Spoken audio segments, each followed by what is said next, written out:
This is one of the most historic weeks I think we've seen in the American presidency in our lifetime. President Biden shocked everybody by announcing he is not going to run for a second term after all. And we've never had a president drop out of a race so late in the cycle. We've seen the last 3 weeks pressure build and build and build on him to step aside and clear the way for another candidate.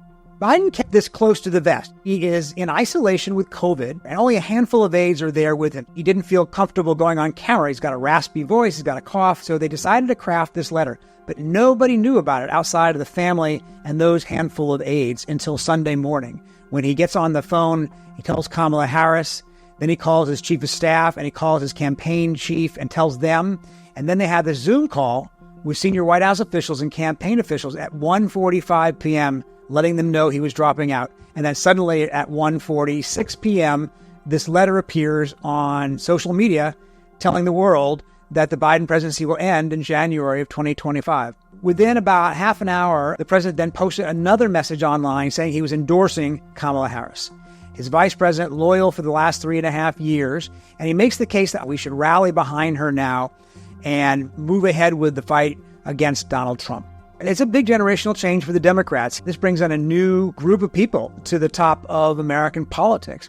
And one thing it does is it means that the Democrats now will be able to prosecute the age argument against the Republicans, because Kamala Harris, age 59, will be able to make the case that Donald Trump, age 78, is in fact himself too old to be president.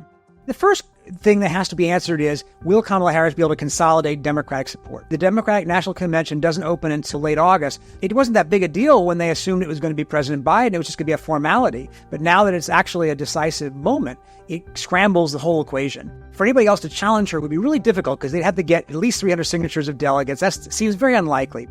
This announcement kind of signals the end of a kind of improbable life in politics for Joe Biden. He was a Scranton Joe, a middle-class guy. Over the last half century, he served in the Senate, 8 years as vice president, of course, now 4 years as president. It is a truly fascinating and amazing story in our American life.